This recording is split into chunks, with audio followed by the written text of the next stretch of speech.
안녕하세요, 지수예요. 여러분에게는 어쩔 수 없이 헤어져야만 했던 그런 애틋한 인연이 있었나요? 세월이 한참 지난 후에 잊었던 과거의 연인을 다시 만나게 된다면 어떤 느낌일까요? 이번 사연은 한국과 호주에 헤어져 살아야만 했던 국제 커플이 33년 만에 만나게 되는 이야기인데요. 읽으면서 저도 무척 가슴이 설레었답니다. 에모의 가사처럼 애틋했던 두 사람의 러브스토리 들어보실까요? 이게 무슨 노래죠? 시드니 오페라하우스가 내려다 보이는 카페에서 젊은 여성이 갑자기 울음을 터뜨린 어머니를 걱정스럽게 바라봅니다. 스피커에서 흘러나오는 한국 노래에 65세의 에밀리 윌슨은 창밖으로 시선을 돌린 채 문물을 훔치고 있었습니다. 제시카, 이 노래는 33년 전 엄마의 청춘을 담은 노래란다. 에모, 라는 노래야. 안녕하세요. 저는 에밀리 윌슨입니다. 현재 호주 최대 무역회사인 윌슨 트레이딩의 회장이에요. 많은 사람들이 저를 시드니의 철의 여인이라고 부르죠. 하지만 오늘은 한 여인으로서 33년 전 제 인생을 바꾼 그 한국 청년과의 이야기를 들려주려 합니다. 1990년은 호주에게 있어 큰 변화의 시기였습니다. 호크 총리에 이어 취임한 폴 키팅 총리는 호주의 미래는 아시아에 있다며 과감한 개방 정책을 추진하고 있었죠. 전통적으로 영국과 미국 중심이었던 호주의 무역 정책은 급격히 아시아로 선회하고 있었습니다. 특히 시드니는 그 변화의 중심에 있었어요. 달링하버는 매일같이 한국과 일본에서 온 무역선들로 붐볐고 도시 곳곳에는 아시아계 은행들과 무역회사들이 속속 들어서고 있었죠. 제가 일하던 회사도 이런 변화의 한가운데 있었습니다. 우리는 이제 유럽이 아닌 아시아를 바라봐야 해요. 호주의 자원과 아시아의 기술력이 만나면 이는 분명 윈윈이 될 거예요. 우리 회사 사장님의 말씀이었죠. 실제로 호주 정부는 아시아 퍼스트 팔러시를 강력히 추진하며 한국, 일본, 싱가포르와의 자유무역 협정을 적극 검토하고 있었습니다. 특히 한국의 급속한 성장은 호주 경제계의 가장 큰 관심사였어요. 에이펙 설립을 주도하면서 호주는 아시아 국가들과의 경제 협력을 더욱 강화하고 있었습니다. 시드니의 금융가에는 한국의 외환은행과 조흥은행이 지점을 열었고 대우와 현대 같은 한국 기업들의 호주 법인도 속속 설립되고 있었죠. 우리 회사의 신입사원이었던 저는 매일같이 새로운 변화를 목격하고 있었습니다. 전통적인 영국식 비즈니스 방식은 빠르게 사라지고 보다 역동적인 아시아식 비즈니스 문화가 자리 잡고 있었죠. 호주 정부의 아시아 언어교육 지원 정책에 따라 저도 회사에서 제공하는 한국어 기초 강좌를 듣기 시작했을 정도였어요. 호주 정부는 아시아와의 교류 확대 정책을 적극 추진하고 있었고 그 중에서도 한국은 최우선 파트너였어요. 우리 회사에도 매주 한국 기업들의 문의가 쇄도했습니다. 불과 10년 전만 해도 개발도상국으로 여겨졌던 나라가 이제는 세계에서 가장 역동적인 경제 강국으로 부상하고 있었던 거죠. 특히 인상적이었던 것은 한국의 젊은 비즈니스맨들이었습니다. 완벽한 비즈니스 매너와 세련된 영어 실력, 그리고 세계를 상대로 한 당당한 자부심까지 그들은 제가 이전에 만났던 어떤 아시아 비즈니스맨들과도 달랐어요. 그날도 평범한 업무를 보던 중이었습니다. 적어도 그가 사무실에 들어서기 전까지는 말이에요. 안녕하십니까. 삼성물산 김준호입니다. 런던 스쿨 오브 이코노믹스 출신이라는 그의 이력만큼이나 그의 영어는 완벽했습니다. 브룩스 브라더스 수트와 에르메스 타이를 걸친 세련된 모습은 마치 월스트리트의 엘리트 뱅커를 연상케 했죠. 그는 삼성그룹의 신성장 동력 개발을 위해 호주 한국 간 자원 무역 프로젝트를 이끌고 있었습니다. 당시 삼성은 이미 반도체 산업에서 일본을 바짝 추격하고 있었고 세계 시장 공략을 위한 대규모 투자를 준비하고 있었죠. 준호 씨는 그 엄청난 프로젝트의 실무 책임자였습니다. 한국의 젊은 임원이 수억 달러 규모의 국제 프로젝트를 진두지휘한다는 것은 불과 10년 전만 해도 상상할 수 없었던 일이었죠. 당시 저는 무역회사에서 일한 지 겨우 6개월 된 신입사원이었습니다. 호주 국립대학교에서 경영학을 전공했지만 실무는 여전히 서툴렀죠. 준호 씨는 제가 맡은 한국 거래처 업무를 도와주며 하나하나 친절하게 설명해 주었습니다. 윌슨 씨, 이렇게 하면 더 효율적일 것 같아요. 그의 꼼꼼한 일처리 방식과 배려 깊은 성격은 사무실의 모든 사람들에게 인정받았습니다. 특히 퇴근 후에도나마 자료를 정리하는 모습은 인상적이었죠. 그런 날이면 저도 자연스럽게 야근을 하게 되었고 우리는 점점 더 많은 대화를 나누게 되었습니다. 어느 날 밤 사무실에서 홀로 서류 작업을 하던 그의 책상에서 음악이 흘러나왔습니다. 처음 듣는 한국 노래였죠. 이 노래가 무슨 내용이에요? 이 노래는 에모라는 곡인데 사랑하는 사람을 잊으려 해도 잊을 수 없는 그리움을 표현한 노래예요. 그의 설명을 들으며 왠지 모를 쓸쓸함을 느꼈습니다. 나중에야 알게 된 사실이지만 그에게는 한국에 약혼녀가 있었고 그녀를 두고 온 것이 늘 마음에 걸렸던 모양이었죠. 하지만 운명이란 건 참 예측할 수 없는 것이었습니다. 매일 보는 동료로 시작해서 점심시간을 함께하는 친구가 되었고 어느새 퇴근 후 달링하버의 밤거리를 거닐며 서로의 꿈을 이야기하는 사이가 되었으니까요. 나는 우리나라가 더 크게 성장할 거라 믿어요. 호주뿐만 아니라 전 세계에 한국의 우수성을 알리고 싶어요. 준호 씨의 꿈은 단순한 개인의 성공을 넘어선 것이었습니다. 그의 눈빛은 조국의 발전을 향한 열정으로 반짝였죠. 하지만 때로는 깊은 고민에 잠기는 모습도 보였습니다. 솔직히 말하면 가끔은 두렵습니다. 내가 지금 가는 이 길이 정말 옳은 걸까? 한국에는 약혼녀가 있고 그녀의 아버지는 제가 성공하길 기대하시죠. 저희 가문의 기대도 있고요. 하지만 때로는 그저 평범한 삶을 살고 싶다는 생각도 들어요. 저는 그의 고민을 이해했습니다. 저 역시 비슷한 갈등을 겪고 있었으니까요. 몰락한 가정에서 자란 제게 성공은 선택이 아닌 필수였습니다. 부모님의 제 길을 돕기 위해서라도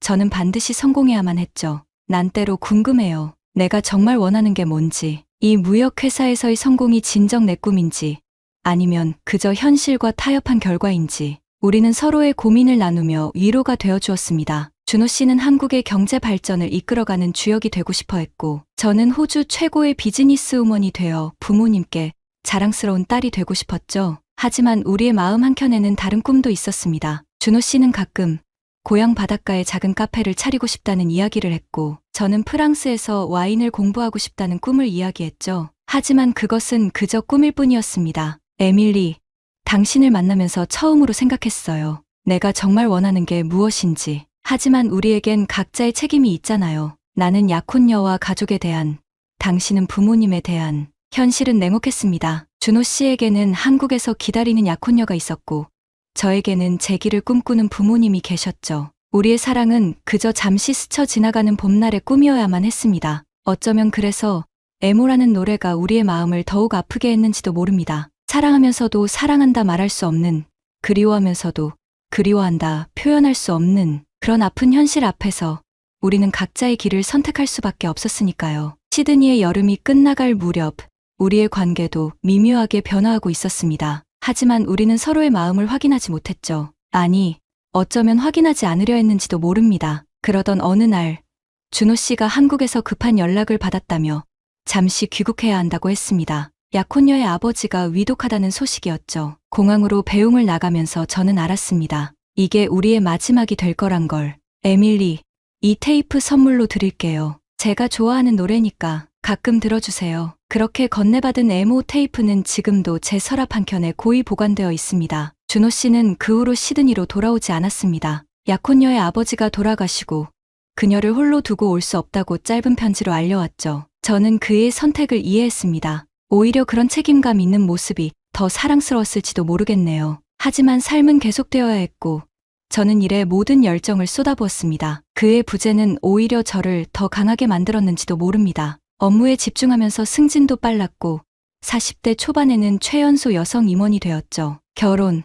글쎄요. 몇 번의 기회가 있었지만 매번 준호 씨의 얼굴이 떠올라 발걸음을 돌렸습니다. 그렇게 세월이 흘러 어느덧 2023년 저는 윌슨 트레이딩의 회장이 되어 있었습니다. 제 딸 제시카는 홍콩 지사에서 일하며 한국 업체들과 긴밀하게 거래하고 있었죠. 엄마, 이번에 서울 출장이 있는데 같이 가실래요? 엄마가 늘 그리워하시던 그 도시잖아요. 딸의 제안에 처음엔 망설였습니다. 하지만 이제는 모든 것이 추억이 되었다고 생각했기에 용기를 내어 서울행 비행기에 올랐죠. 서울은 제가 상상했던 것보다 훨씬 더 크게 변해 있었습니다. 준호 씨가 들려주던 90년대 초의 서울은 이제 찾아볼 수 없었죠. 인천공항에 도착했을 때부터 충격이었습니다. 33년 전 준호 씨가 떠났던 김포공항은 이제 국내선 전용이 되어 있었고 그가 말했던 바다를 메워 만든다는 인천국제공항은 세계 최고의 공항으로 자리 잡아 있었죠. 공항철도를 타고 서울로 들어오는 길, 창밖으로 보이는 고층 아파트들과 첨단 빌딩들이 만드는 스카이라인은 마치 미래도시를 보는 것 같았습니다. 강남역에 도착했을 때는 더 놀라웠어요. 그 당시에 개발 중이라고 했던 테헤란로는 이제 한국의 월스트리트가 되어 있었습니다. 각종 은행, 증권, 금융회사들의 사옥들이 즐비했고 스타트업들이 모여있는 새로운 건물들은 마치 뉴욕의 맨해튼을 보는 것 같았죠. 여기가 코엑스예요. 90년대 초만 해도 이 근처가 전부 논이었다고 하더라고요. 제시카의 설명을 들으며 걸었던 삼성동 일대는 더욱 충격적이었습니다. 123층의 롯데월드 타워가 하늘을 찌를 듯이 솟아있었고 준호 씨가 군사훈련장이었다고 했던 잠실은 이제 아시아 최대의 쇼핑단지가 되어 있었습니다. 특히 인상적이었던 것은 교통 시스템이었어요. 90년대에는 지하철이 4호선까지 있다고 했었는데 이제는 1호선부터 9호선에 급행열차와 GTX까지 도시 전체가 거미줄처럼 철도로 연결되어 있었죠. 한강변의 변화도 놀라웠습니다. 여의도는 이제 한국의 월스트리트가 되어 있었고 한강공원은 시민들의 휴식처로 완전히 탈바꿈해 있었어요. 밤에 보는 한강의 야경은 그가 들려주었던 것보다 훨씬 더 화려했습니다. 북촌과 삼청동 같은 전통거리도 변해 있었습니다. 한옥들은 그대로지만 그 안에는 세련된 카페와 부티크들이 들어서 있었고 전 세계에서 온 관광객들로 붐볐죠. 준호 씨가 한산하다고 했던 그 거리들은 이제 서울의 핫플레이스가 되어 있었습니다. 하지만 가장 큰 변화는 사람들이었어요. 90년대 초 열심히 사는 사람들이라고 했던 서울 시민들은 이제 여유를 즐길 줄 아는 사람들로 변해 있었습니다. 한강공원에서 피크닉을 즐기고 카페에서 여유롭게 시간을 보내는 모습들. 엄마, 이제는 전 세계 사람들이 K-팝, 한국 드라마, 한국 음식을 사랑한대요. 33년 전에는 상상도 못했겠죠? 제시카의 말을 들으며 저는 준호 씨가 그토록 확신했던 한국의 성장을 실감했습니다. 그가 꿈꾸었던 것보다 더 크게, 더 멋지게 변해 있는 서울을 보며 그의 자부심이 결코 과장이 아니었음을 깨달았죠. 출장 일정 중에 제시카가 한국의 한 기업과 미팅이 있다며 강남의 한 사무실로 저를 데려갔습니다. 그곳에서 저는 운명처럼 그를 다시 만났죠. 에밀리 씨, 머리가 하얗게 센 노신사가 저를 바라보며 놀란 목소리로 말했습니다. 전 순간적으로 제 눈을 의심했습니다. 33년이 지났는데 서울 한복판에서 그를 만나다니요? 이게 꿈인가 싶기도 했습니다. 준호 씨는 삼성물산 고문 자격으로 이 미팅에 참석했다고 했습니다. 참 13년이라는 세월이 흘렀지만 그의 눈빛만은 여전히 그대로였어요. 미팅이 끝나고 우리는 코엑스몰 지하의 한 카페로 자리를 옮겼습니다. 블루밍 커피라는 아담한 카페였죠. 지난 세월이 무색하게 우리는 어색함 없이 자연스럽게 대화를 이어갔습니다. 아이스 아메리카노 투샷이죠. 준호 씨가 제 커피 취향을 정확히 기억하고 있다는 사실에 가슴이 살짝 떨렸습니다. 그때였어요. 카페의 스피커에서 아주 낯익은 전주가 흘러나왔습니다. 이 노래는 네, 애무네요. 한순간 시간이 멈춘 것만 같았습니다. 김수희의 목소리가 공간을 채우기 시작했고 33년 전의 기억이 물밀듯이 밀려왔습니다. 잊으려 하면 할수록 더 그리워지는 사랑. 창밖으로는 화려한 코엑스몰의 불빛이 반짝이고 있었지만 우리의 마음속에는 90년대 초 시드니의 작은 사무실이 그려지고 있었습니다. 준호 씨가 몰래 들었던 그 카세트 테이프. 제가 궁금해하며 다가갔던 순간 서툰 영어로 가사를 설명해주던 그의 모습까지.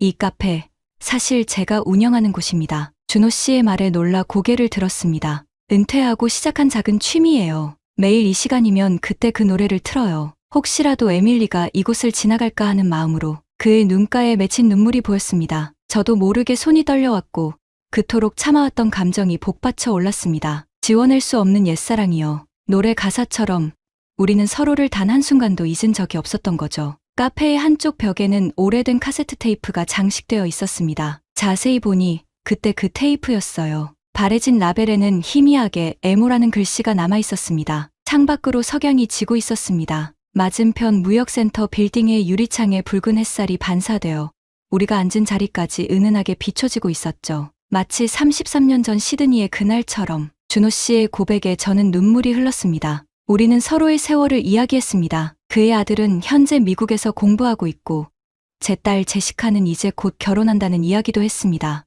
혹시 그때 그 테이프 아직도 가지고 계신가요? 준호 씨의 질문에 저는 살짝 미소를 지었습니다. 네, 아직도 제 서랍에 있어요. 가끔 꺼내 들으면서 그때를 추억하곤 했죠. 저도 에밀리가 준 명함을 아직도 가지고 있어요. 33년 전 명함이죠. 우리는 서로를 바라보며 웃었습니다. 그리고 깨달았죠. 우리의 그리움은 애모라는 노래처럼 서로를 향한 것이었다는 걸. 아버지, 갑자기 카페 문이 열리며 한 청년이 들어섰습니다. 준호 씨의 아들이었죠. 민우야, 여기는 에밀리 윌슨 회장님이셔. 그리고 옆에는 따님 제시카 씨고. 아, 그 윌슨 씨? 민우의 눈이 커졌습니다. 아마도 아버지에게 저희 이야기를 들었던 모양이었어요. 제시카도 상황을 직감했는지 의미심장한 미소를 지었습니다. 어머니, 이제 알겠어요. 왜 제가 어릴 때부터 한국 문화에 관심을 가지게 하셨는지. 저녁이 되어 우리는 남산 타워로 자리를 옮겼습니다. 서울의 야경이 마치 반짝이는 보석처럼 펼쳐져 있었죠. 준호 씨는 조용히 말했습니다. 이제는 말씀드릴 수 있을 것 같아요. 그때 호주에서 저도 에밀리 당신을 사랑했습니다. 33년 만의 고백에 가슴이 먹먹해졌습니다. 하지만 이상하게도 슬프지는 않았어요. 오히려 따뜻했죠. 준호 씨, 우리 이제 너무 늦었나요? 아니요. 오히려 지금이 좋은 때일지도 모르겠네요. 이제는 서로를 더 이해할 수 있으니까요. 남산의 밤바람이 불어오고 어디선가 애모가 들려오는 것 같았습니다. 그로부터 1년, 우리의 삶은 놀랍게 변화했습니다. 준호 씨는 삼성물산의 자문위원으로 일하면서 한국-호주 경제협력 포럼의 의장직도 맡게 되었어요. 저 역시 윌슨 트레이딩의 회장직을 유지하면서 한국과 호주를 잇는 새로운 프로젝트들을 시작했죠. 에밀리, 우리가 33년 전에 꿈꾸던 것보다 더 큰 일을 하고 있네요. 준호 씨의 말처럼 우리는 이제 개인적인 성공을 넘어 양국의 발전을 위해 일하고 있었습니다. 호주의 천연자원과 한국의 기술력을 결합한 그린에너지 프로젝트, K문화 콘텐츠의 호주 진출을 돕는 문화교류 재단 설립, 양국 청년들을 위한 스타트업 인큐베이팅 프로그램까지. 특히 기쁜 소식은 준호 씨의 아들 민우와 제 딸 제시카가 함께 시작한 한국-호주 청년 교류 프로그램이 큰 성공을 거두고 있다는 것입니다. 그들은 우리의 꿈을 더 크게 완성해가고 있었죠. 블루밍 커피는 이제 시드니에도 분점이 생겼습니다.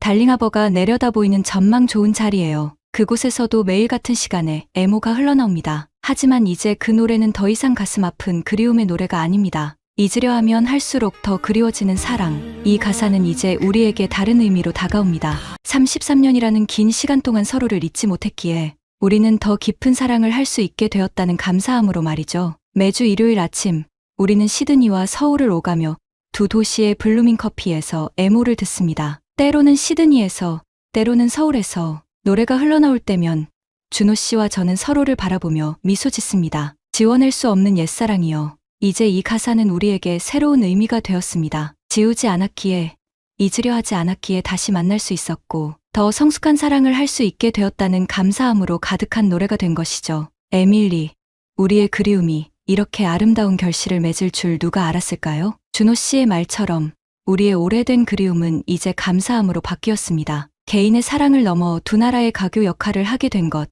우리의 자녀들이 그 뜻을 이어가고 있는 것, 그리고 무엇보다 33년이라는 시간이 우리의 사랑을 더욱 깊고 성숙하게 만들어준 것에 대한 감사함으로요. 이제 애모는 우리에게 희망의 노래가 되었습니다. 진정한 사랑은 시간과 거리를 초월한다는 것, 그리고 때로는 오랜 기다림이 더 큰 행복을 가져다 준다는 것을 알려준 소중한 노래로 말이에요. 우리는 살면서 누구나 한 번쯤 긴 기다림을 경험합니다. 그것이 사랑이든 꿈이든 희망이든. 때로는 그 기다림이 너무 길게 느껴져 포기하고 싶을 때도 있었을 거예요. 에밀리와 준호의 33년이라는 시간처럼 여러분의 가슴 한켠에도 오랫동안 잊지 못하는 누군가 혹은 무언가가 있을지도 모릅니다. 하지만 여러분, 그 기다림의 시간이 결코 헛되지 않았다는 걸 기억해 주세요. 에밀리가 그랬던 것처럼 그 시간 동안 우리는 더 성장하고 더 성숙해지고 더 깊이 있는 사람이 되어갔을 테니까요. 오히려 그 기다림이 있었기에 우리는 진정으로 소중한 것이 무엇인지 깨달을 수 있었는지도 모릅니다. 혹시 지금 이 순간에도 누군가를 그리워하고 계신가요? 혹은 이루지 못한 꿈 때문에 마음 아파하고 계신가요?